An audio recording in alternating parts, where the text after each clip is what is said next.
All right, welcome to another episode of Coach's Corner. Of course, I'm joined by everyone here, the usual, and we're going to be talking about the character Steven. Steven has been doing quite some stuff as of recently, especially in Japan, a cola. And there's obviously a bunch of different Steve players that have been doing well. There's like your lab rat Steves, like Yanni. There's Jake, who Yep. doesn't use like too much of the technical stuff. I mean, we've seen like Footstool, Dare coming out from Jake a lot more recently, and then of course a cola.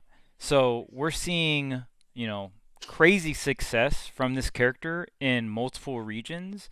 And I guess I want to start off with the initial release of this character because I believe this character had a bunch of controversy in terms of how strong this character was. Izal, shouts to Izal, amazing coach. Oh, Actually it had had to be called out. I had to call him out, but he's an Oh, amazing coach, and I also think that this wasn't even a bad take. Like on surface level, when you look at Steve and you don't account for all the tech, the character's obviously like not that great. When you discount like when you take away all the tech and you take away all the stuff, I mean, we didn't know too much about like their property, right? There was very little things we knew about the character and even just like the crazy combo game, how diamond worked, the materials worked. So surface level when you look at his base stats at least, like his base that's stats are true. really really bad. Obviously he has moves that are tied to materials that compensate for that mobility, like metal, right? Like anvil and minecart and stuff like that. So yeah, surface level, everyone thought, or not everyone, but a lot of players thought, or a lot of people in the community thought the character wasn't that great, and the biggest thing was the base stats thing. And then, lo and behold, I mean, even when you look at the move block, I feel like a lot of people had a feeling that there was going to be a lot to this move, right? When you're literally creating terrain, right? So it's like, we'll see what kind of tech and stuff that we get from this move, and now I honestly think that this move is one of the best moves in the game. Might be the best move. I don't know, like that's a whole other topic. I think Monado Arts is obviously like the best move in the game, but I mean block might be able is could be a top contender because of the things it opens up and all that stuff. So what did you guys? What was your initial thoughts when Steve first came out? I was pretty positive about Steve personally. Really? Okay. Yeah, Hard reads. yeah, Hard because reads.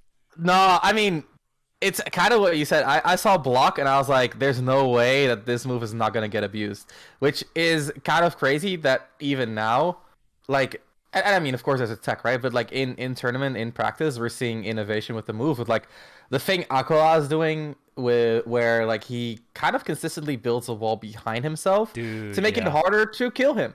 And I'm like, yeah, that like I could have told you that that was a smart thing to do, but like you have to be the one to discover it, to understand when to use it, to understand the context in which to use it, and all that stuff. And like in that sense, I feel like there's still a lot more to explore with the block, right?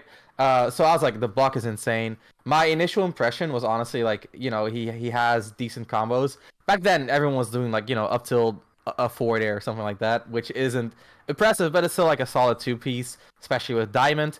The fact that he has like a neutral B that's kind of like a charge move where if you don't interact, he gets stronger and stronger, which I think is one of the most important like qualities to have in this game. Wario Waft, Samus Charge Shot, Joker Gun, and Arsene are all moves like Pikmin, Monado Arts are all moves like Pikachu Tejol that are strong when the opponent is passive.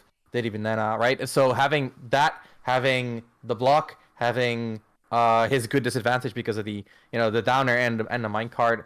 I think all that to me was like this character is at the very least solid high tier. Um, so I was pretty positive, but like I'm always like whenever I judge a character, I'm always like thinking about what eventually could be, which is what kind of came up in our like R.O.B video as well, where I was like, yeah, R.O.B right now is pretty good, but I think when people get really good against R.O.B, and that's kind of like my opinion oftentimes, is like where is this gonna go? And I feel like in that sense, if I were more like realistic and like present about my Steve opinion, it would probably have been a little bit more negative. So for me personally, I was over the moon about Steve from his trailer. So I saw Block and I saw Glide, and my first question was, wait a second, does he refresh his Legend Marble? Because That's a if he does, problem. I'm just done right here. Yeah. So like having studied Smash for a better part of 15 years at a high level, uh, generally I expect a metagame to eventually transcend to the point where people try to make the game as non-interactive as possible and turn weak positions like being off stage into powerful positions.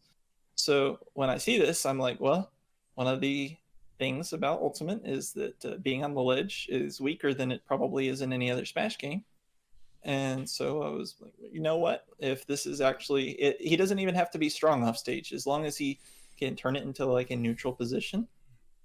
Depending on what the properties of these moves are going to be, he's just going to be able to turn the game off, and that's broken as can be.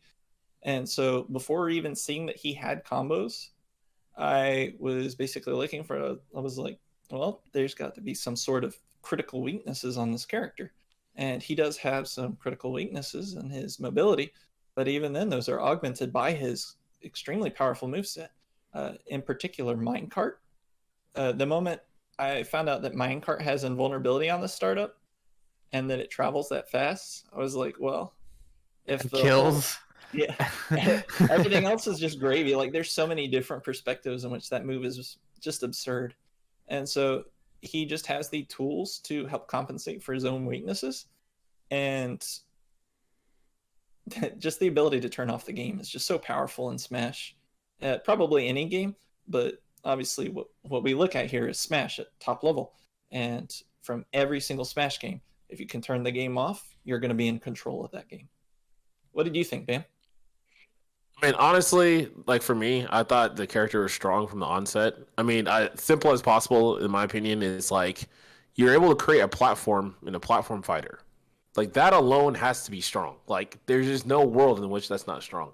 Like, and I think the fact that like even when we like found out where it's like okay, well he can only get his blocks to like a certain height or whatever, right? And it's like yeah, I'm like, dude, I know they're trying to do their best to like make sure that he doesn't just get unhinged, but I'm like, there's just no way to account for it. Like what this character can do, like it's a simple thing even that we see now, right? With like the blocks, like what happens when he does something on the block and it breaks? Like clearly he's just gonna like get canceled or something, right? Like that's just like even how we've seen stuff in the past in Smash, how interactions happen with like items or like when people stand on those like barrels or whatever. With that, it's like it's a very similar thing, right? So I was like, unless they are making some unique animation or something for him, like for this reason, then he's going to be pretty crazy. And then I think over time, just seeing like, obviously, like once we saw his normal super fast, I'm like, okay, you're in a combo here. I think a lot of people kind of raced to see like what they can do with doing the chaining up airs to eventually get on the platform. And this is before people were doing cancels. So I felt like even at the onset, the character seemed like it was going to be strong. Of course, all of you already discussed like non-interactivity, like you can just go away and you're just going to mine. That's going to be very valuable because it's going to be something where people don't want you just to sit back and get stronger. Of course, being able to like set up a blockade, all these kind of things.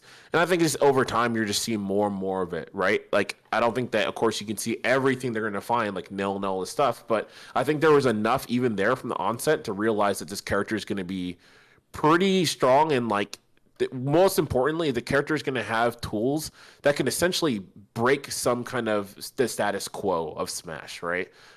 Just from the straight nature of the character, and that's kind of what we've been able to see, and like it's I was super hyped for this character. I think it's just like darkness, dude. I just want to see the world burn with Steve. I think it's funny as hell. Like I just think like he's Oh my just god. dude, he's like the master builder, dude. He's just building on people.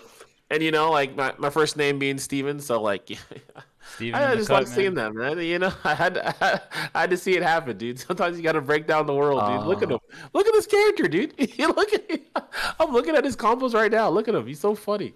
I think he's hilarious as hell. But yeah, I think despite his like base stat weaknesses, like everyone has already really pointed out, he just has a lot of coverage because he can just literally break so many things in the game by being able to build platforms. Like that's never not going to be ridiculous unless you like do some insane amount of like work on the back end to mitigate that. And from what we've seen from how they tend to balance things and stuff, and just in general in Smash, like they're not going to do that much. Like it's not going to be to that level. That the work it would take to take that from Steve is like insane. So Yeah, I can imagine programming the move block must have been a nightmare. Dude, It must have been yeah. a Yeah, dude. Like nightmare to program that move. So as is. Like imagine like there's just no way this wasn't going to be ridiculous. There's just no way. yeah, yeah. And like for me, I feel like a lot of people like the safe pick was to put Steve in high tier, right? Like you see all these things. My initial Mhm. thought was high tier, but I will say my top tier is top 20. So I didn't think the character was like top 20 by any means. I thought the character was like somewhere between the 20 to 40ish range. Like obviously, because even on release, it was just like multiple up tilts and up airs. It's essentially the same move and stuff like that. It's like okay, well, and then just kind of having faith in like block and Mhm. he just has like so many crazy standout moves.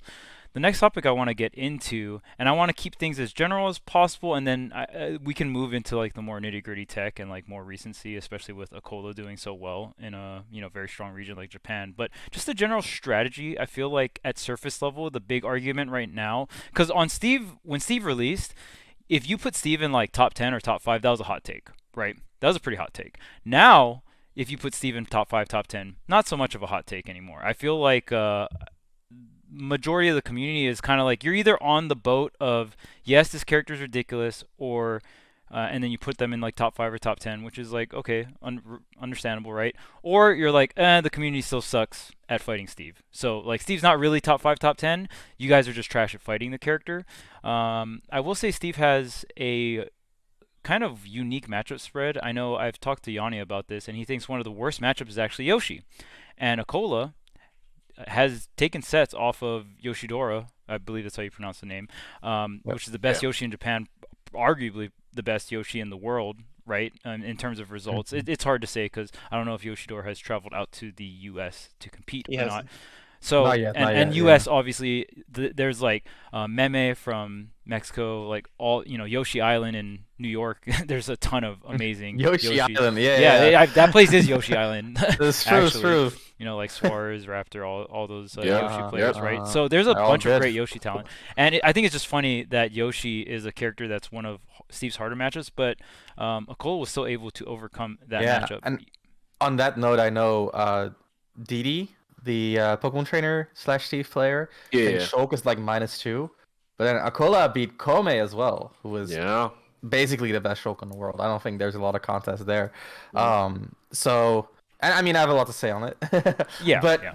just to kind of like, accentuate your point, Steve has a lot of X factor in even the losing matchups. Yeah. Absolutely. And I think the two main strategies that we're going to talk about, and it's going to be like two extreme sides, and then there's going to be a bunch of middle area. It just depends on what kind of tools your character has. But I know Tweak is a player that has expressed that he feels that timing out Steve is the correct strategy, where you just essentially don't interact with him, let him get diamond right off the rip.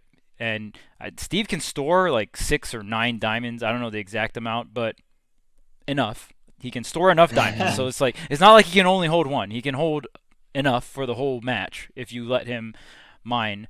And I don't know the exact like time it takes to get diamond. It's not too long. I think it's like 30 seconds or I don't want to throw out a Well, number because I just don't know, but depends on your tool and on the stage, and okay. because A there's lot of factors. cycles, and some stages have like different types of More ground. So if your materials. stage Yeah. has like 2 types of ground, they also have their unique cycles. So like Steve can even set up the mining to have like 2 diamonds back to back if you do it. There's a lot of like nuance, but yeah, it's not too long. Let's put it that way. You're usually Yes. gonna get like even in like a faster paced game, you're gonna get like 2 diamonds usually. Right. Or you pressure Steve and you rush him down.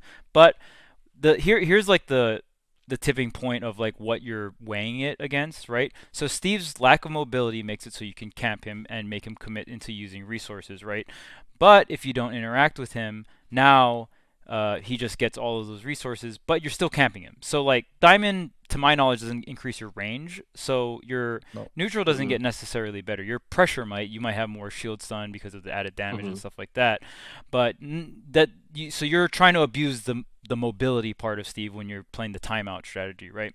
And then when you're playing the rushdown strategy, all of a sudden, like rushdown pressure, Steve's mobility kind of doesn't matter too much because you're getting close enough to him to start getting within his burst range, his dash attack and stuff like that. Now you're interacting with Steve. Now the fact that his mobility is not that great, you're like kind of screwing around, like in the Fox matchup, right? Fox gets jabbed or whatever, or like any character that gets combo hard by Steve. Once you start closing in and pressuring him, you start taking risk, right? Now, if you get dash attacked, you're not going to get full comboed. So it's like there's definitely different ranges where like Steve has different threats, right? Like with Fox, you're avoiding jab, 100% at zero. Like don't want to get down tilt, don't want to get jabbed, don't want to get grabbed, right? And so but grab has a decent range, and but dash attack has a little bit more. But essentially, you're kind of like, what are you trying to abuse? And then obviously there's the in between, right? I think you can play a mix of both, absolutely. I think Cloud is a great character that can pressure Steve without interacting with Steve. And there are going to be blessed characters, right? Like especially sword characters, disjoint characters, especially when you have Cloud's speed.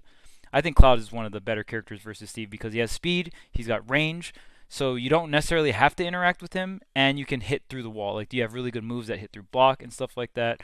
But yeah, obviously it's matchup dependent and it depends on your tools. But how do you guys feel like the general strategy? Because it's so hard because we don't even really know. Like we're all just speculating still, right? Because we like it's taking time for the Steves to learn their tech, but at the same time get fundamentally up there Develop because a a lot of neutral. the Yeah. right because a lot of the Steve players are younger players, right? So we don't have any Yeah. veterans really picking up Steve. So we're Mhm. we're kind of on this boat, this waiting boat of like, okay, well these players are younger, but their neutral is still catching up. But they're catching up at a Yeah. pretty rapid pace, in my opinion. So shout outs to the Steve Yeah. players. You guys are improving at a Sure, for sure. fast rate. So yeah, what do you guys feel like the general strategy is going against Steve? I mean, I'll just say like on my side, like probably like really quick, but like I do think that people need to play better at like a mid range rather than being like, oh, I'm gonna be camp like leaning to one side or the other. I think you need to have some kind of level of like ambiguity there where the Steve feels like to our point earlier before we started the in terms of like indirect pressure. I feel like you need to be able to give that to the Steve, right? Like he needs to know that at any point in time you can go and swing. At the same time, you don't want to be close enough to the point where it's like, yeah, you hit him and you get a decent amount of damage. If he hits you, he hits you with freaking like 80%, right? So it's like you have to have that context in there. And I think that's where you get your value from dealing with his overall like weaker stats. And so you can move in and out of those ranges easier, right? So I think that's to your advantage. I think when you camp him out too much, like you just get him like he just gets buffed, right? He just becomes like a hard carry, and then again, at like if at any point he does find his way in, you have issues there, right? So I think that's one of the biggest things. I think a lot of times when someone's pressuring him in that way in that mid range, he has a lot of problem, and then his kind of get out of jail free card is usually it's going to be like minecart or something. Then it's like recognizing where you can hit him in between. Like obviously he's going to have that like invincibility in the very beginning, but if you understand like when he jumps out, like you can hit him before. I think a lot of people are still not used to the timing of where you can hit minecart, and so they just get blown back by it, right? And so recognizing that space and keeping a tab on that and playing mid range, to me, I feel like that's the best strategy. So you can be in range where if you so choose and you see he's just kind of getting lax, you can still put on that pressure. Rather than like kind of doing one or the other, where I think there's some dangerous results for them from those. But that's my opinion. Yeah, we were talking about this before the show, and I was saying that like my main point regarding Steve is the pressure thing, which basically what Charles and Ben were talking about. Because the thing about Steve, I think, is that um you know how I called Rob a Shoto? Can I do it again, but now for Steve? Right, yeah. Like his up tilt is literally Ryu up tilt from Smash 4. Yeah. But he can walk during it, and it confirms into even more damage and kills than Ryu Smash 4 up tilt, which is crazy, but that's kind of the point we're at. The thing is, if you rush him down, you open yourself up to his high reward options, and his out of shield is actually amazing because he has the back turn jab and the normal jab out of shield, And which foot don't slot of necessarily and foot slot of shield, which goes into down air, which kills you at 60 if you DI a little bit off. But yeah, either way, just really good out of shield options. Upside out of shield is also not bad at all, by the way. Frame 8, I believe. And Same as Fox. yeah, okay, it makes sense. The jab doesn't necessarily always punish, but even if it like hits a shield, you get like a left-right mix-up and then like a landing aerial. There's a lot that you can do to like reversal from that position. And then he has a pivot grab that's a tether grab that also travels through the air, which is actually like hella blessed and definitely understated how ridiculous that is. Because like if a cloud jumps in on you to pressure and you can call that out with a grab and just grab him out of the air before he lands. That is insane. That is actually insane. So he has pivot grab, he has out of shield options, he has, of course, like his jabs and up tilt his anti-airs. He has good parry reward because he goes parry into walk jab. His grab is a full combo, and his dash attack is actually really good. He has one of the best dash attacks in the game in terms of just frame data. The duration is pretty low for a dash attack. It's like minus 12, 10 with diamond. It's a really good dash attack with good range too. The reward is not as good as other Steve options, but I mean, like, you know, you're hitting the opponent, right? So his mid range is actually like not bad. It's just committal, and that's kind of where you get Steve because, like Bam said, like camping him out. I know Tweak does the timeout thing because I've seen him play against Steve, and the reason I've seen him play against Steve is because he loses and it's surprising, and then you watch the VOD and then you see him try to time Steve out, and then Steve gets diamond, and when Steve has diamond, he has like permanent Arsen in a way, and even though like Tweak is right in the sense that, you know, like eventually Steve has to fight, and then like his options aren't a lot better from the buffs, but the risk reward becomes so atrociously bad that like you can be right like 5 times and then Steve is right once and he blows you up because he also has, in my opinion, the best disadvantage in the game if he has the resources. So the name of the game against Steve is pressure, and the pressure that you set is not just like a neutral thing. It's like in all stages of the game, it's all about pressure because when you pressure in that mid range, if he commits to grab, of course he's gonna get punished. If he commits to dash attack, he's entering your range, so you're next to him as he is in lag, and then like his rising aerials aren't that great at catching jumps from those ranges. So that's where like Cloud, Sephiroth, Shulker were like really good characters. Zero Suit as well. Zero Suit might even be his worst matchup. So those characters are like really good at that range. They're also good at destroying the blocks without getting whiff punished for doing so because they're at a further range when they're destroying the blocks. And then it gets awkward for Steve because mining has a little bit too much lag to really be a good option at those ranges, because if you see the mine starting as like a Cloud or whatever, like that's an opportunity to pressure him more directly, right? So the pressure that we talked about before is like being in that range and having the possibility to aggress. But now if you see the mining, you can start directly pressuring, like landing back airs, forcing him to deal with your projectiles or your hitboxes, I'm sorry. And at that range, you can also react to minecart because minecart is good, but it's also like on the slower side. It's like frame 15, something like that, plus a little bit of travel time, blah, blah, blah. So that's like the ideal range. But then you get your hit, and then you have to pressure again because if you commit, you're getting down aired, you're getting minecarted, and the minecart like reversal kills it like 100.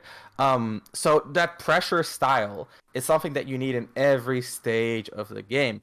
And that's hard because most people think about the game in terms of, I'm going to play defensively, I'm going to wall him out, or I'm going to rush him down, I'm going to get in there, I'm going to mess him up. But pressure is all about nuance and implied threat and strategy and long-term positioning and conditioning, which are all things that don't happen at the mid-level. And that's why everyone sucks against Steve, because there are realistically only like, you know, maybe a handful. Well, let's be gracious and say like 25 players in the world who can accurately play a playstyle like that. And that is very gracious. I think that realistically the number is like maybe half that at most.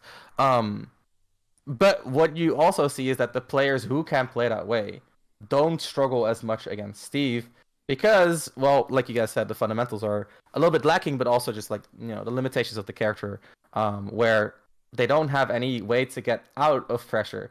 But if you mess up, he still messes you up. And that's kind of where I think the future of Steve lies, where Steve starts becoming less and less of like a flowchart character, which he is right now, and more and more like a Shoto, and there's the word again, where he relies on like a solid read and then messes you up. And that's kind of like the core dynamic of the neutral, and combining that with like a solid disadvantage is kind of like where I think a lot of his future will be. Anyway, I've ranted for long enough. Now I want to hear what Tony has to say. I'm gonna be honest, I might rant longer. So let me first say I actually have no idea what the Steve matchup is like, because every single time I investigate Steve, It's with very specific players in mind. And in general, the players who play Steve, with a couple of exceptions, don't really know player matchups. They're going to have general character matchups. So they know what they want, they know what their opponent wants, and they know how to get what they want, but they don't know how their opponent is going to play around what they want. Other than, oh, well, people like to jump, so I can hit that. So they tend to not work very much on empathy and similar RPS scenarios where they think, well, my opponent's scared right now, so I can dash grab. They just focus more on the bread and butter of shield loses to grab. So in general, these players tend to rely on entirely different aspects of neutral, and Steve's specific neutral, specifically around how they use blocks. Like Jake, for example, I was watching Jake versus Sonics, I believe, at the CECC this past weekend. Mm-hmm. And from what I understand, they basically went back and forth because they played in bracket 3 different days in a row. And after every single day, the other player won.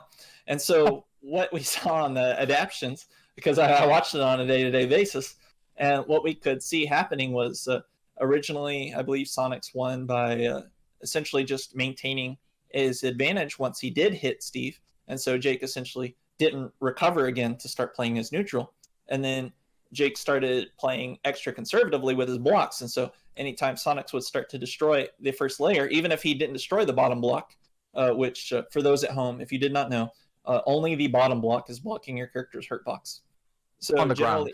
On the ground. Yes. While Yeah, you're on the ground. grounded. On the Yeah. ground. So Yep. only the high blocks your jump. So that means that if Steve is setting up a 2 or generally 3 to block a full hop, then your movement is going to be predictable, and the Steve player can kind of read that, because if they see you break only one block, then they know which way you're going to come through, so they can specifically focus on spacing their answers to whatever you're doing. And because Steve's frame data is actually quite excellent, it's both fast and tends to have very low duration, so it's He's a okay for him to Shoto. whiff things. Yeah, exactly. So Everyone's a Shoto. if Everyone's a Shoto. Everyone- Shoto yeah. is sore Shoto, bro. I'm telling you. you're a sword or you're a Shoto, there's nothing else in between. Or you're a The zoner. two Sorry. genders. The, Sword or Shoto. That's it. That's the only two arguments. once he has it down so that you're limited in approaches, then he can kind of soft read you, and you can't punish him if he's wrong generally. So what you're supposed to do is you're supposed to just throw off your tempo timing a little bit, except as Bam mentioned earlier, if you come in at the wrong time, and because your timing is so predictable, you're going to eat a read off of whatever he parries or whatever he anti-airs you with, and you're probably going to eat 80%. And even if you don't, it's going to be because you got put disadvantage. And sometimes you'll see these combos where Steve will be caught in the corner. He'll be almost completely out of resources from whatever he did to get there and whatever he did for blocks. And then what we're seeing is day 2, Sonics versus Jake. Sonics was taking so long to break through blocks, and he didn't have specific block break punishes in mind for the higher level materials, because as you go up in material, so essentially wood has less health than iron, which has more health than, I think, stone, et cetera, et cetera. So the idea is that you need to have different block breaking setups, and sometimes you don't want to break the blocks, because what you'll see is Steve players will attack from behind the blocks if they think you're going to break the blocks. The whiff punish, yep. Yeah. But they have 3 main ways where they want to do this. And this, again, comes down to the player's individuality on how they're going to handle these setups is entirely dependent on how your game plan is going to work against them. Like, for example, Jake is known for forward smashing, except in his set versus Sonics, he wasn't.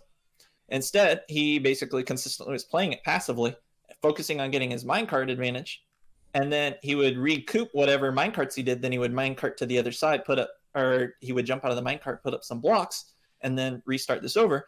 And he was getting more resources than he was spending to block off neutral, and because Sonics's block breaking was so inefficient. So day 3, they go in, Sonics has optimized his block breaking setups, essentially camps out Jake, because now he knows Jake didn't want to forward smash in the first place, and sometimes he would even feint it out. It's like generally, if I remember correctly, his his iron block breaks were down tilt to forward tilt to break it. So then he double down tilted so that it would just barely not break. Jake tried to minecart to whiff punish that. And then because Sonics did not fully break the block, he minecarted, it bounced off, and then the block naturally braked from time decay. And then Sonics immediately ran in and hit him.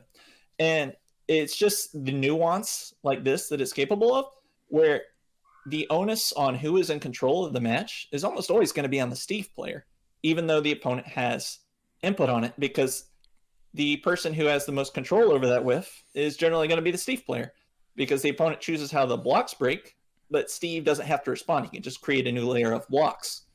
And so even if the opponent is interacting with the blocks, it's up to Steve whether or not he accepts their attempt to interact. I think that's very dependent on the matchup, though. Yes, it is. Depending on how much range But- you have, right? Well, that's Yeah, because also, That's a really big one. A Sephiroth will break those blocks while pressuring Steve, and Yep. that's why like a lot of the losing matchups. And I mean, you can continue your point, but I just want to like add a little bit of nuance, because a lot of the losing matchups that you see for the Steve players are the characters with the most range. Like Azir Sudzer, super efficient at breaking blocks and pressuring Steve, just like Sephiroth forward air, Cloud back air, and Shulk aerials as well. So, yeah, pretty important that like you kind of like try to figure out how your character deals with blocks, because like Tony said, it's like you never full hop over blocks. That's kind of like the starting point. Never full hop over blocks. Kind of like Pac-Man Hidden. But when breaking it, you got to be aware of Steve's counterplay to you breaking the blocks. That's all I want to say. Continue your point. I agree entirely. It's just a little bit of nuance. well, I actually was going to go into the next point where, so this is where Steve players are currently struggling. I do not think this is something that Steve struggles with. And the reason for that is because I think I called it an invulnerability when I was misspeaking earlier, but essentially Steve's minecart cannot break in the first 17 frames of the 18 frame startup. And so if you time it so that you're at generally the tipper range of these sword characters that give Steve problems, so obviously not Marth, but Marth is not generally the character that is giving Steve the problem. It's Sephiroth, who has a weaker hitbox at the tip. So you can actually space so that you counter hit with minecart, you take the hit with the tipper and just power on through, and then burst past and whiff punish whatever the sword character is spinning. Because even characters like Roy, while he has that disjoint and he is fast, he also has an extremely large amount of hit lag. I believe Roy's aerials have 10 frames of hit lag when he's landing. So if he's hitting that and then he's hitting minecart, it doesn't matter that it's a generally safe aerial, because you're adding a -10 onto that in addition to his landing lag. So what was a like -5, -6 aerial, first of all, you have to bear in mind, generally they're swinging a little bit higher so that they can hit multiple blocks, and that's just the landing block, which means you're going to add like a couple frames to that, add on the 10 frames of hit lag. You're talking an extra like 20 plus frames where this character is just vulnerable for you to whiff punish. So as long as you're actually timing it, you can just go in there. And so that's something you're starting to see Steve players look into, is specifically using minecart to whiff punish instead of forward smash and dash attack. Now, don't get me wrong, and there are matchups where you do want to dash grab, dash attack, forward smash, because various reasons. Especially, I believe you said dash attack doesn't have a lot of reward. At low percents, like zero-ish, he actually can go into a full combo off of hitting you with a dash attack. It combos into up tilt. with all the tools, or is it like a tool specific thing? It would. I think Probably all has the to be tools. wood, right? I would assume. I think all the tools do, but I'm not 100%. Okay. Yeah, If he I can thought it do was it wood. with wood, that's crazy. Yeah, I've I never think it's seen that with before, but specifically that's- because of it's like just weaker. the overall weaker. Yeah, That's crazy. That's crazy. yeah. But even then, it doesn't have to true combo as long as it can frame trap so that you have to jump out.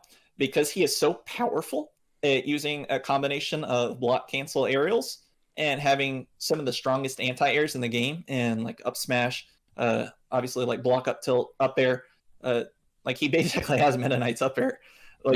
His up air is just like you're not moving on to him unless you get lucky. Like the timing is largely chance whether or not you're going to get through. Like he gets multiple up airs and they last multiple frames.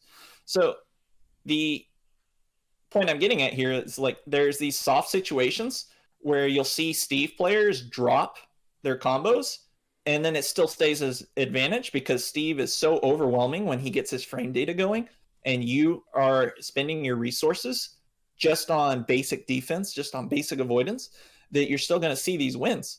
And then we go and we look at like Jake and Cola, and like Cola uses a block setup I haven't really seen more than once here or there from other Steves, where he'll specifically put down a block, and specifically a high block to cut off a full hop, and then a low block to cut off unreactable dash in, and then he'll specifically like put out a rising anti-air to cover you short hopping in, and then minecart over the block so that it goes in, so that if you try to punish his attempt to punish your preemptive attack and your tempo isn't just like that, that you get caught by the minecart. And he uses like a reverse version of that for his ledge traps as well, that I don't see from any other Steves, where he puts down block at ledge roll space, short hop minecarts to catch or usually he'll up tilt to cover his buffered ledge jump.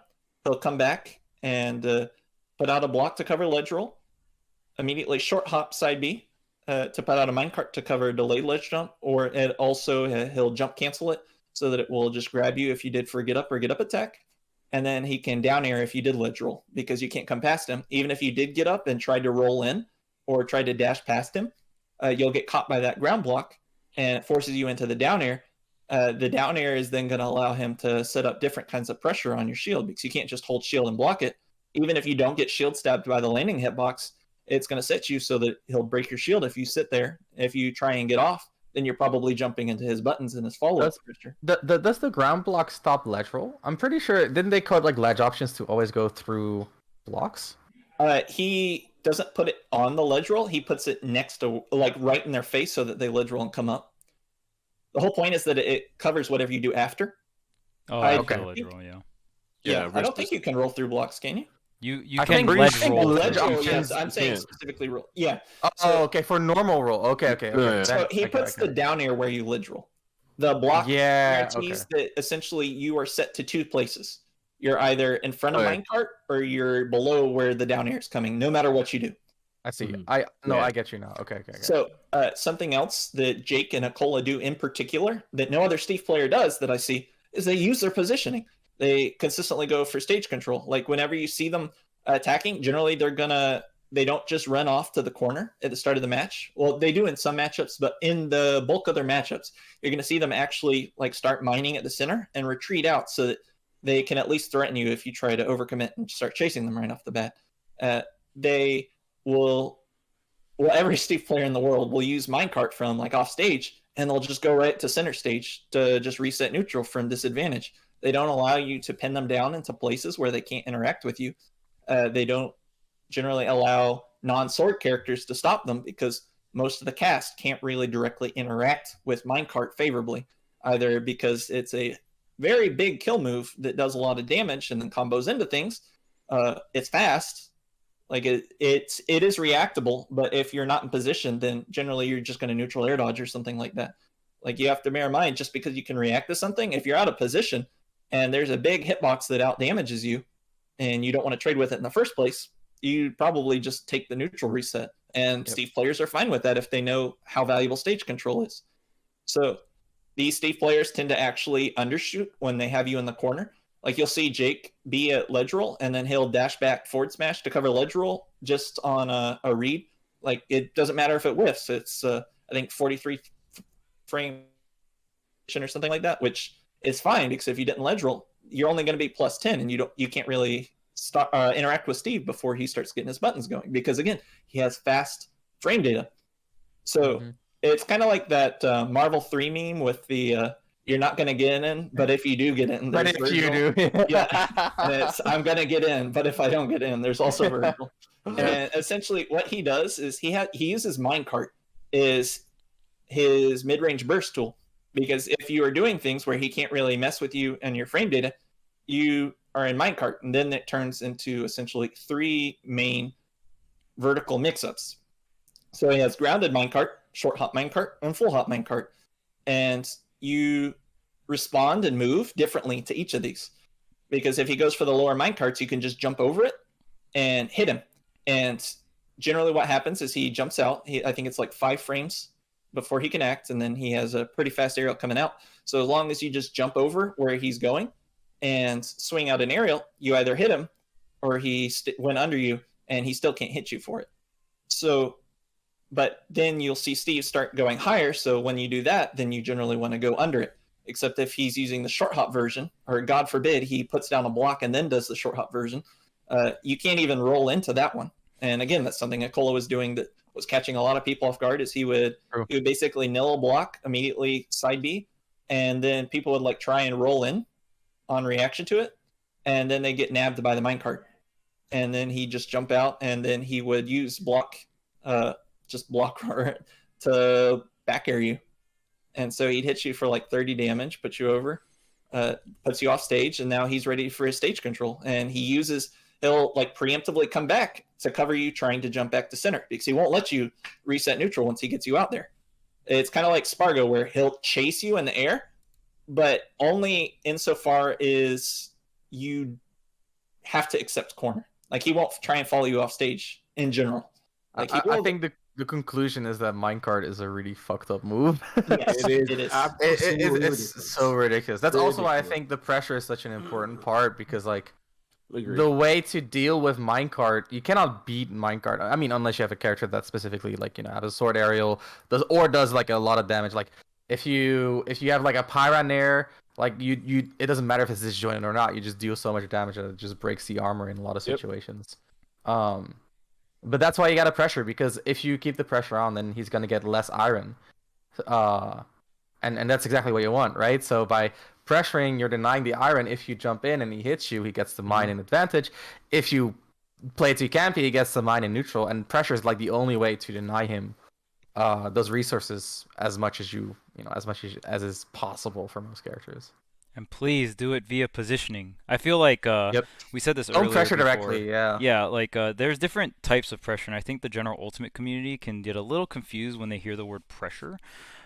Pressure doesn't necessarily mean. I feel like most people think when the word pressure comes to mind, they see a move hitting shield. That is pressure, but so that is direct pressure. And then, like we've been saying throughout this podcast, there's also indirect pressure. If you are standing within Fox dash attack range or any character's burst range at that, and a Steve starts mining while they are in a character's burst range, they are taking a risk. So you don't necessarily have to swing the dash attack. I mean, sometimes you do, sometimes you don't, right? You need to let them know, hey, you can't just do exists. that. Yes, like I will pull the trigger, but just the threat of your dash attack will maybe like they'll mine and they'll like jump. And then you essentially, I love the block breakdown as well because I feel like the two main moves you need to know and understand how to navigate when you're fighting against Steve is block and minecart, right? Because the very common flow chart of Steve currently is, and this is a lot with especially North America Steve, where they make the wall, the 3-block high wall. It's like there's different block formations, but that's pretty standard. But like a wolf fair, swipes through all 3 of them. And you're spaced back a little bit. So even because the thing is when you're tearing down a thick wall, right? A 3-stack, a 1x3. We'll just call it a 1x3. If you are too close, they can dash attack on the other side or fair or bear, right? Like they can throw out like Steve has disjointed moves that can hit you while you're hitting the block, right? It's the same general strategy that like is Pac-Man, but Pac-Man Hydrant is a lot more limited than the block, right? Because block you can just build it in different wave formations. There's a time decay, right? Like Pac-Man's Hydrant eventually goes away, but it's a set time. Whereas the way blocks work, it's like the block's health is deteriorating over time. That time goes by faster if you're standing on top of it or if anything's on top of it, right? And then on top of that, there's different health values per block. So all of this, you got to know what the best way your character interacts with block. Even what Tony brought up earlier, like the double down tilt that Sonics was doing to bait, Jake to think that he was breaking the block, but he wasn't, right? There are all these different mind games, and then understanding those 3 different minecart heights, what your character does to beat them, and you essentially want to force them into that situation because when you get them to start laying blocks down, when you get them to start minecarting, you are forcing materials. And then if you stay close enough, like in my opinion, I think the optimal strategy is to pressure the character.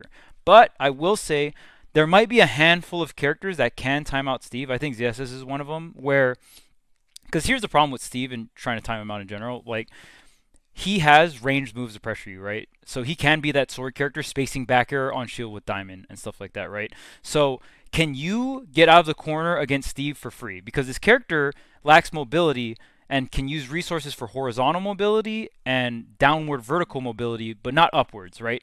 So do you have the ZSS flip kick to jump over Steve and be like, "Yep, fuck you, I'm out." Like, And a ZSS full hop, like one of the highest right, full hops in Yeah, the game. yep. exactly. So I think it's possible, but there's not a lot of characters that have those tools, right? And like Duck Hunt's not legal anymore. Like maybe on like a triplat stage that'll be very good against Steve, right? Because you can just like flip jump, reset onto the top platform. Steve it has to double jump to get onto that top platform, right? Extend a bunch of resources, stuff like that, in terms of just like jump and stuff. So, but I think generally you want to pressure and you want to know how to pressure Steve into mining less materials. Once you get him with no metal, it is go time. That character is horrible in disadvantage with no metal. We're starting to see more flight stuff. Another thing I want to note as well is with Diamond, there is more damage, but there's a higher SDI multiplier on Diamond as well. So Diamond combos are generally like 2 to 3 pieces, but make sure like you dictate more control over Diamond combos because your SDI multiplier is a lot higher. And Is the multiplier higher or is the hit lag? oh, the hit longer? yeah, you're right. The hit The lag hit, and right. the hit lag is longer, yeah. so there's no additional multiplier. Same with the hit lag. effect, but Right, different right. semantics. Yeah, Right. Right. I got you before the commons do it. you Yep, know? yep. Before they came out I with the got you. pitchforks. But one thing I really want to note is just the really simple things that Akola does that are, to me, just like incredibly smart. Even like that back block by roll that he'll do on ledge traps, like that covers get up attack. He can name a character that can swing a meaty hitbox, get hit by get up attack, and then like tech a block, and then hit you with Fair Bear. There's no other character in the game. That's crazy. That is absolutely insane. Name another character that, because Akola will get a little aggressive, right? So put the 1x3 up, go in front of it, right? You build the 1x3, go in front. Now you're playing neutral against Steve, but there's a wall behind him, right? So if you space a horizontal knockback move, you all of a sudden get reversal. If you're Falcon and you run up jab, which is like your less committal, run up dash frame 2 or frame 3 option, right? Boom, you throw out the jab, all of a sudden you're not allowed to do that. And most vertical moves don't have good horizontal range, right? So even that situation, it's not even complex. We're not even getting into nils or anything like that. That's a very simple thing to do, and you can use it passively to mine behind it, or you can use it aggressively to shut down horizontal options that like the only thing that could shut you out is something that's untechable, right? So, and I mean, you got to get pretty strong knockback moves to be able to start doing that on stage, right? So even like the simple stuff like that, and then on top of that, there's all these simple things you can do with these broken moves, and then there's the complex stuff like nil, which is no impact landing.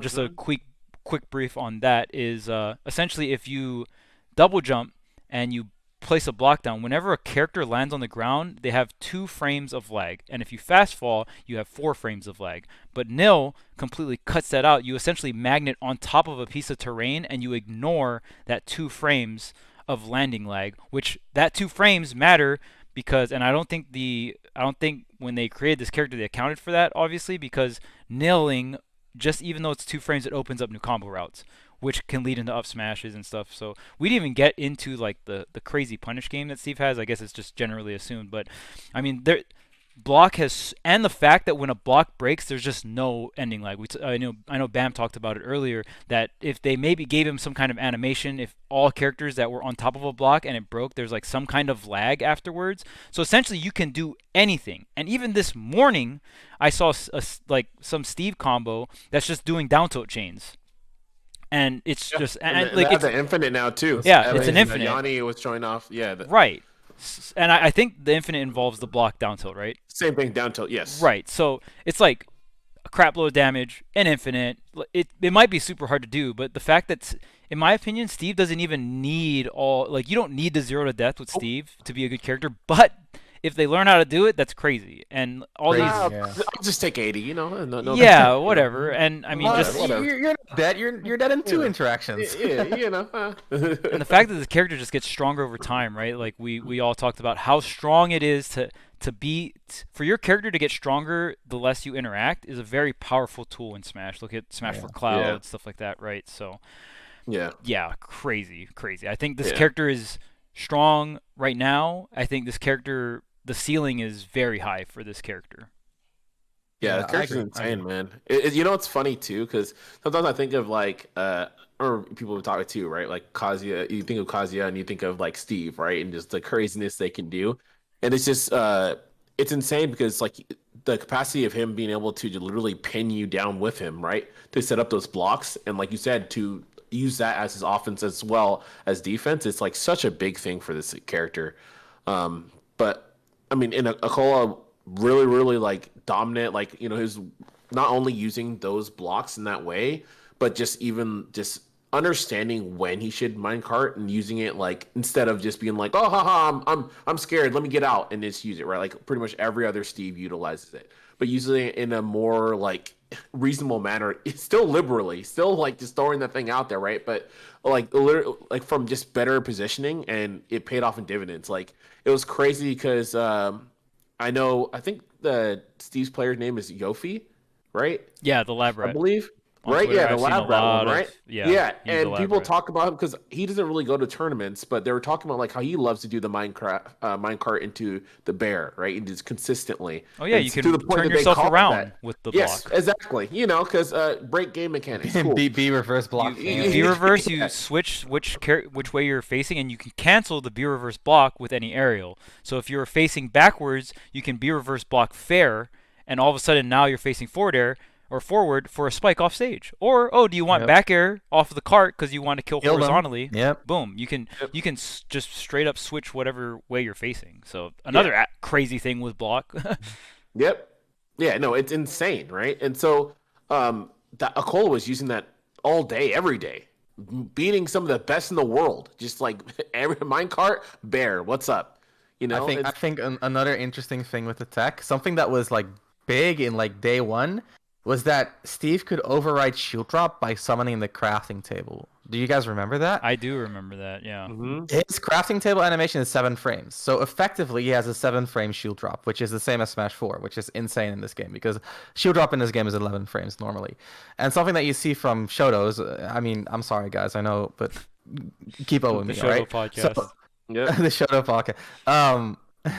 The two genders, right? So, a lot of Ryu mains, if you space something unsafe on their shield, they will do shield drop down tilt because it might not be a true punish, but the down tilt is so dominant in that range that it just creates a really favorable mix-up. And something that I want to see from Steve is exactly the same, but with their broken shield drop. So you could see like, let's say you're like a, I don't know, like a Greninja, you're doing like a jump in nair, you usually get like the weak hit because you want to combo it. It's going to be like -5. You know you cannot Rising Fair that as Steve, but you can crafting table cancel your shield drop into like jab or up tilt and create a really positive or really strong mix-up that I think is, like it could add even more to how strong his close quarter is. And that's just like a little bit of tech. And I might be wrong on this. Like maybe this got patched. Maybe there's another reason Steve's are not using it in that sense. Let me know in the comments if I'm off about this because I'm open to being corrected. But that's something that I've had my eyes on, and I feel like it's just such a good thing because if you look at, for example, like Leo, like one of the main things that his Joker did was take a hit on shield, full hop out of shield, and fast fall back down with pressure, which is in essence the same thing. You're turning your shield into an aggressive mix-up. And I just want to see Steve's like implement more and more and more tech. And at the same time, I want to see them grow in those fundies like Charles mentioned. And I think, as Charles kind of like hinted at before, I think that's like the biggest struggle for the Steve players right now is that like you want to improve your fundies, but you also want to incorporate all this tech. But the tech has to exist in the context of the fundies. But you want to develop both at the same time, which is like almost impossible to do.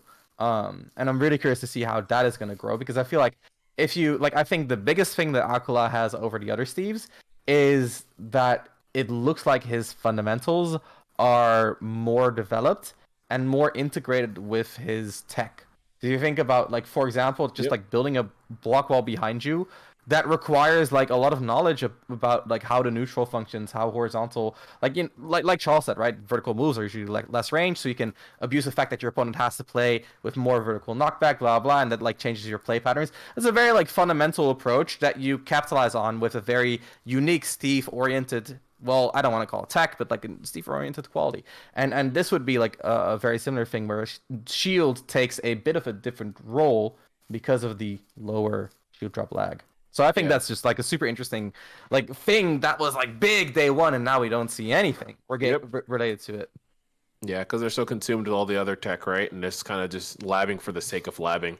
I mean, yeah, it's I don't think there's a coincidence that Akola also plays a couple other characters as well, right? And it's to see how his neutral stands out in comparison to the rest of the Steves. Again, it's not like here to sit just crap on like Steve Mains and like, oh, you guys don't have neutral, because I mean, to be quite frank, their character just operates in a different playing field, right? Like the character plays drastically different. Like shout out to those old traditional like fighting game charts they would have for certain characters, and they would talk about like you would have like a list of like who characters play the standard of the game, right? Who play like what character in Street Fighter is actually playing Street Fighter, and then there's certain characters that are just playing a whole different game, right? And Steve is one of those characters, right? Steve is like essentially quote unquote not playing Smash per se, and so there's certain nuances that will go into that, right? Where it's like you're going to look at neutral interactions a lot different, right? And sometimes it is great when you're able to take the knowledge from kind of the more standard approach of Smash and be able to account with that with all your craziness that you have for your character and really find out some proper solutions. And I think that just more Steves need to do that. But I do believe that's one of the reasons why Akola is so strong with Steve as well, because I think that he understands those kind of nuances and those interactions that you would typically see, but he's putting a Steve brain to it and being like, okay, well, I can do this with my blocks. I can put this here. I can use Minecraft here, right?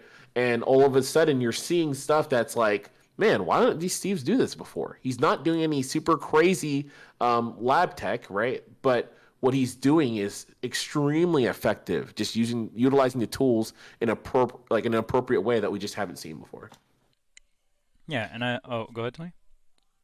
I will say there are a few common counterplay scenarios that we expect to see in other characters that we don't see as often from Steve's, and particularly around the parry mechanic.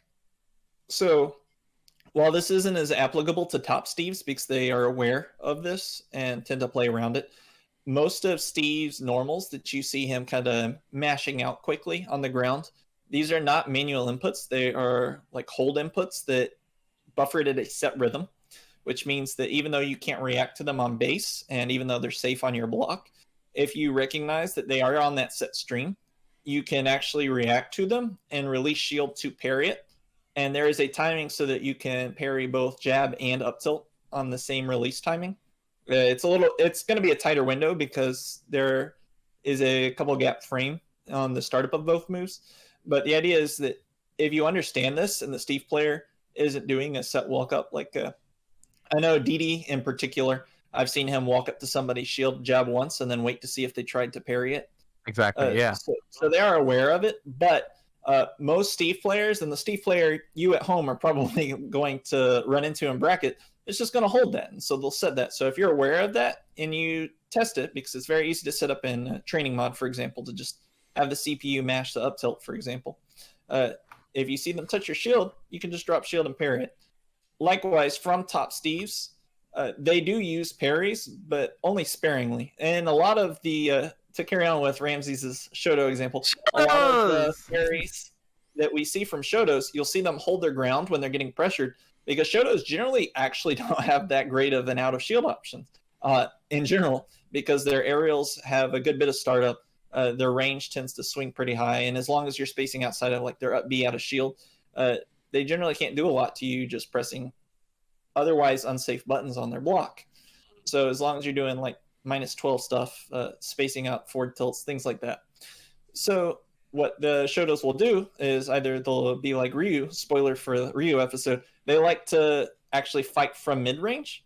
But for the other Shotos, they actually will just hold their ground and wait for an opportunity in the opponent's attack timing to get a parry, and then switch it over to their frame advantage now that they don't have those shield drop frames. And so parry for Steve is extremely good because of his fast frame data. There is almost no meta aerial that Steve can't either jab or dash attack out of shield. They're just very fast moves. I think his dash attack is frame 8, if I remember correctly, and then of course his jab is frame 4. So like on a parry, there is almost no aerial in the game that you are going to use at a high level that is going to be -1.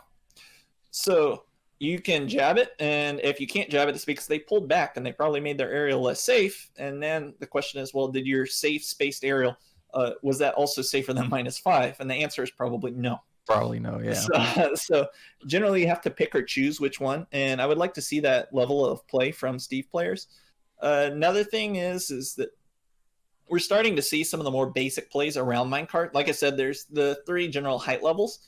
People need to recognize that this RPS exists to begin with, because you can actually see in Akola's set with Shuton was starting to learn to roll under it, and then Akola figured out that he could just minecart lower and still catch that same roll. And he would also use like a block and then pull back so that the minecart would come back and catch him after he rolled through it. And so I think Shuton was starting to counter adapt again. And if he didn't have to make a reverse 3-0, I think he would have made the rest of the set in his favor. And so, like, I think we're starting to see the players in Japan start to already counter adapt now that they know that Steve is actually a relevant character in their metagame. But for the most part, I don't know about your scenes, but over here in Florida, there's just a lot of like lower and mid-level Steves who are suddenly a real problem in local brackets. And same here. People don't recognize the basic RPS interactions of this character. Yep. And so I would like to see people actually ask, well, when is he doing these things? And what can I do that beats him doing that? Because odds are pretty high once you get Steve trying to do high minecarts to try and hit you from jumping over to hit him, you can just run up and up smash him, and he's going to jump right over your head, and you'll just up smash him when he comes into it with the minecart. Yeah. Like, this is very basic counterplay that we don't see for the most part in North America. I think more importantly, I think people should realize that like there's no pressure to do anything.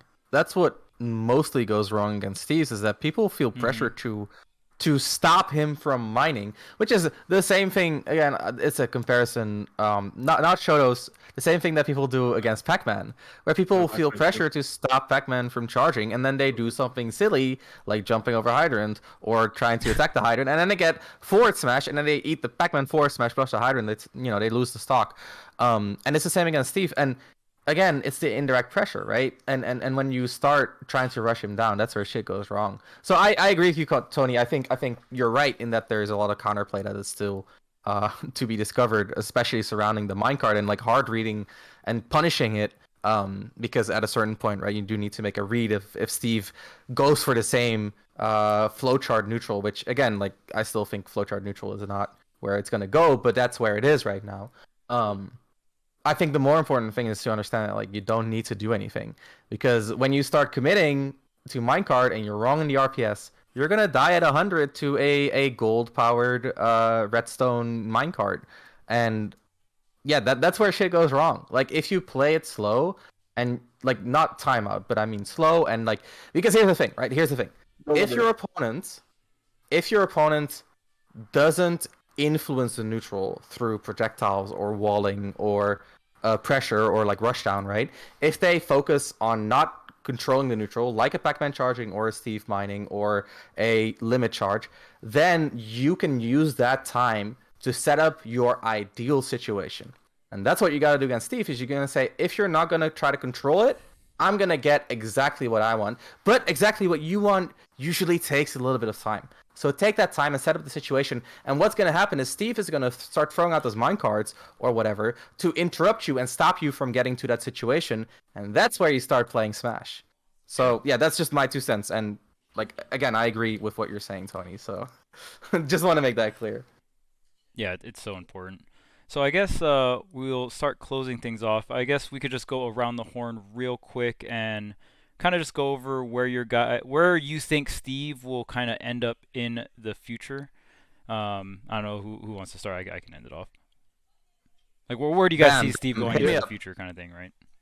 Wait, what's that? What do Bam, you think you about give me the your future opinion. of Steve? The future of Steve. Like, Yeah. what do you think in terms of like, do you think he'll stay on top as top tier? Do you think he's currently there? Where do you think the counterplay is going to overlap? Right? Like, do you think he'll fall off in the future? So I still think that, like I told you, I thought that Steve was strong. I still think that he's going to end up being a top tier character. I think even as people come to learn the matchup, I think there's a lot of ways that Steve's ultimately like dictate the pacing in that way. And I think they get better with their fundamentals. They get better with the optimizing the combos that actually matter instead of all the craziness that like lunatic stuff that is really cool for Twitter clips, but not really going to do anything. I think the character is going to be really strong. I don't think it's going to be something extremely overbearing. I think it's something that's going to force people to really have to learn like the actual matchup in time and find out in the ways to Ramsey's point where they can actually play Smash. You know, aka like I said, like being in that mid range, being in that space where you can actually Yep. threaten, but you're not in immediate danger, and go from there. But you know, I actually find the character super fascinating. I think it's really sick, and like you have all this kind of craziness and tech, but there are counterplay solutions out there, and it's kind of beautiful to see a character, especially since when we look at Ultimate as a whole, and a lot of times a lot of tech has been removed because of the fear of what it will do to the game, and then you kind of have this crazy ass character who like again like just kind of comes in sets the world ablaze, but it seems like there still is some solutions to this. So I actually want to see these Steves continue to grow and do great things. And yeah, I think the character's here to stay. I don't think the character's going to be dropping off anytime soon, provided these Steves continue to learn their fundamentals and really look at how they can apply all this crazy tech in the context of Smash Ultimate. Yeah. I mean, I think the character is ridiculous. I think Steve potentially is the best character in the game. Like straight up. I think potentially best character in the game. But that's potentially, I think reaching the point where you can apply the Steve tech in a context that makes sense fundamentally is like a pipe dream. One that is theoretically achievable, but also practically unrealistic. I think he's gonna have losing matchups. You know, like something like Sephiroth. I think, however far you push his Steve tech, I think a character like that will just like by design counter your character. That said, I think he won't lose any matchups harder than like -1, whatever that means. Because like even like as a Shulk player myself, one of my training partners plays Steve. That matchup on paper should be Steve's worst matchup. I just get out of all his combos. If I hit him, my Buster R destroys his minecart. I smash art. I kills up B because it has no hitbox. In practice, Steve hits you once. Steve has a million up B mix-ups. You have shitty frame data, so he gets past you with the minecart. Right? There's like because his punish game is so insane. He's never gonna lose badly enough that it's gonna be. It's kind of like R.O.B. You know, like R.O.B. loses to Villager, sure, but then you hit Nair, and then it's all good. You You know. always have an out. Exactly. So I think, potentially best in the game. Realistically, I think the lowest I can see him go if we look at like the future and we look at like a decently optimized Steve, I think the lowest he is going to be his top 10. I think character is absolutely insane. And yeah, he actually gives me a lot of like bro ice climber vibes in the sense that like if he hits you, you're so screwed. So like realistically, you might have to give him like an 8 out of 10 respect, but because you're extra scared, you're going to give him like a 9 out of 10 respect. And that extra little bit of respect that you're giving him just to kind of account for human error is going to give him a lot of room to become the Shoto that he was destined to be. So I actually view Steve's future in a few different dimensions. I will say that the alarmist, non-interactive Steve that I was expecting is not the Steve that exists. There is counterplay to most of his offstage shenanigans, usually based around the crafting table such. Like he's limited in how long he can stall. He's limited in what he can do with blocks to avoid, but he's not as limited in how he can reset to neutral. I think his entire neutral itself, as I envision it, is entirely different from what it should be, which is a combination of nils and also I don't think we mentioned it, but he can essentially get in a single material mine off of a block and kind of like board it into another input and Oh, to true. speed up how quickly it breaks. And so he can essentially get a combination of no impact landings and also block breaks so that he can just kind of put out like full hop aerials that also allow him to almost instantly cancel them. And they're just completely unreactable. It's like float cancels, kind of. Yes, it is. Yeah. It's like repeatable float cancels. Yeah. And on top of that, he has a plus ground move that he can use on this block in down tilt. So he Well, can you can roll out of down tilt though. you can, but it doesn't matter if you're rolling and he's right next to you in free fall and he can act entirely before the down tilt save. From a block. Oh, okay, yeah, Yeah. I got you. Yeah. Okay, I got you. Because Yeah, like either you're rolling away true. and you just lost like a third of the stage and you can only do that one more time. or you roll in and get back aired. Exactly. And it's like, yeah, I got back aired. I really won that exchange. Fun. Yep. Good time. So Good roll. Yeah. I view Steve as being an extremely fast character in neutral. I don't know if that is going to be too difficult for our players to manage. I think the Steve players themselves envision more of a marriage of Jake's neutral and Yofi's execution. So I don't know if these Steve players are going to push for the same vision that I have of this character.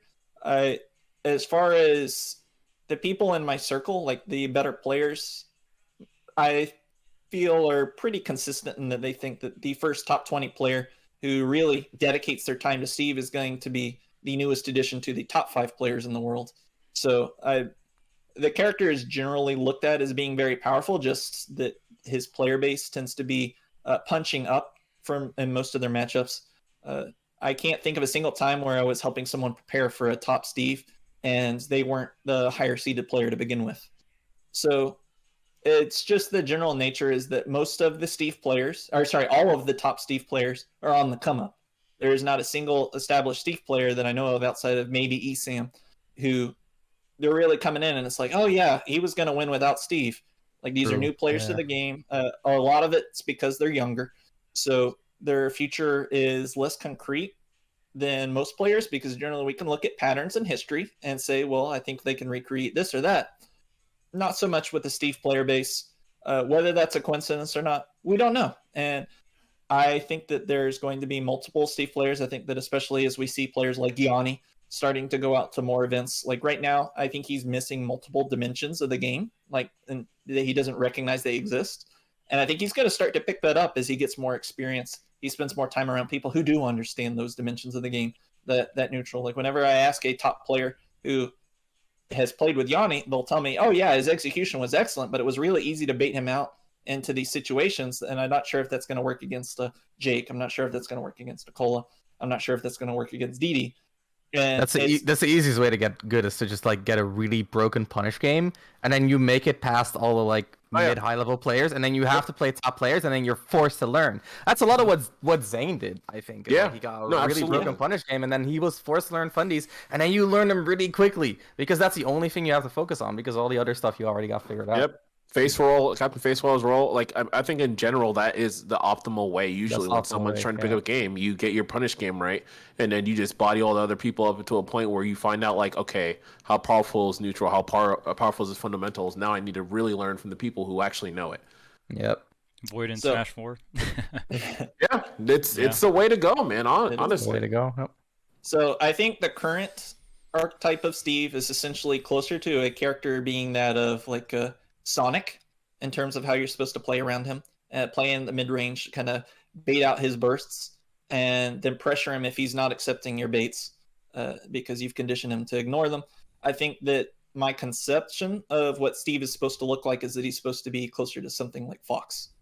So I think he's supposed to zoom all over the place and basically just be ready to start pressure, kind of do what we saw at the end of Smash 4 Bayo, where they stopped going for the true combos and started going for more of just their guaranteed traps. Try and just go for like a shield stab on people's block in there and get some shield damage in with just like a falling up air and then react to whatever you did to get away from that. And once Steve players understand that they don't have to get true combos, they just have to get true follow-ups and frame traps, I think we're going to see the character get much faster. So what do you think about that, Charles? Yeah, I agree. I think the character, especially with block and a very good directional air dodge, you can set block up. It's almost pretty much like a float at any given time. You can run off the block. If you ever run off a platform, you get a full hop multiplier. If you jump up and do an aerial and then you land on the block, it breaks, and then you do another aerial that's like possibly a double aerial on shield. You can do you have a grounded option that I don't know why they gave this move, like why they made down tilt so good, but it drops downward. It's a downward projectile, which is within it coexists with block perfectly. That's like exactly what you want. And then you also have It also anvil. destroys the block. The down tilt just destroys the block for you too. So Yeah. it cancels your leg. It's It's crazy. like this character can have so much crazy offense. And another thing or like we kind of didn't mention is his up B is a move that has no iron tied to it. That is, is a mobility option, right? With the hitbox, you can actually, it's like almost like a Fox illusion that can cross up shield. You can confirm like just a burst in up B into up smash at certain percents on characters, like true combos, right? It does cross up shield. You could up B onto a block and even do like edge cancels or do it onto a block where I don't know if you can edge cancel it. I think you can. And then, or you just land on a block that's about to break. You can again, you can directional air dodge onto a block that's about to break. That's a clean, perfect at perfect timing. It's just no lag, right into an aerial. Right, this character, I think, can be that. I think eventually, even when the player base learns the matchup, it won't be Steve will turn into like the character that we've been kind of saying in this whole throughout this whole entire podcast. Not really a runaway mine, but like a character that's just like, oh man, once he gets in and he has all these like mid-range like kind of mobility options that he can get in with, right? Once he opens you up, it's just gonna obliterate you. So I personally think this character is very future proof. And on top of that, if you don't know how to play against the retreat, I'm just gonna mine in the corner minecart like flow chart that we are currently seeing. That is the current Steve meta. I think it can definitely evolve way past what we're seeing now. You still have that as an option, but more so just like, oh, you're cornering me, like I could come up to you and do 80 damage. You better watch out, right? Kind of thing. So another thing I'm like kind of hoping we don't have to deal with is the whole. I know the crafting table spawning is like a thing that can kind of avoid Steve from planking the ledge, but one really big issue that I have with Steve right now, and like we haven't even really seen it in effect yet, is like the possible planking strategies.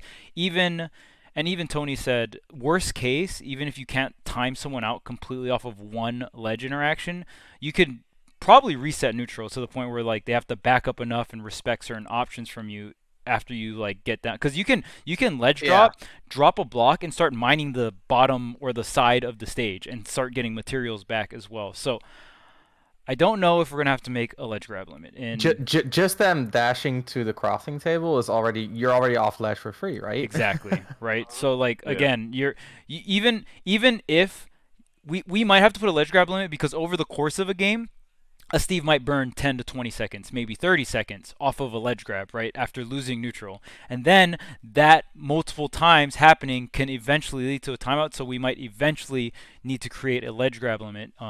In Brawl, we had to do that because you would always get ledge intangibility and people would plank the ledge. There's actually a strategy called planking. So if you guys didn't know anything about competitive Brawl, but yeah, that was not fun to watch. So definitely won't be fun to watch in this game. True darkness. True darkness. Yeah. So I mean, we might have better it. than Melee. Let's hope Tony's future is the right one, where Steve becomes a hyper mobile, lagless, rushdown monster I that would love to see mid-ranges that. you out. The I tech- need him to just the fly tech around character. you, dude. He just becomes Peach, On the but Peach block, dude. better. It's Yeah. just Peach, but better. I need that. But yeah, that's where I see the character. But this was a really great discussion. I know we kind of went a little longer than usual, but this is a very, very common question I get from a lot of different players: low, mid, high, top. I won't drop any names for the top level players out there, but I get a ton of questions. I'm sure you guys do as well, on how to combat this character. What the fuck is going on? And I don't know what's happening. He's playing Minecraft. He's a very unique character in the game. But I think it's cool to see he is literally playing Minecraft and Smash. I think that was Sakurai's vision there. So Yeah, but he yeah. equalizes all the tech in the game, man. That's for sure. Yeah, he is the tech character. Ironically Yes. enough, he is the tech character. Yes. But I hope you guys enjoyed it. If you guys have any questions about Steve, let us know in the comments, and let us know about your opinions about Steve. If you think this character's stupid or future-proof or how strong you think the character, let us know. Start the discussion, and until next time, class dismissed.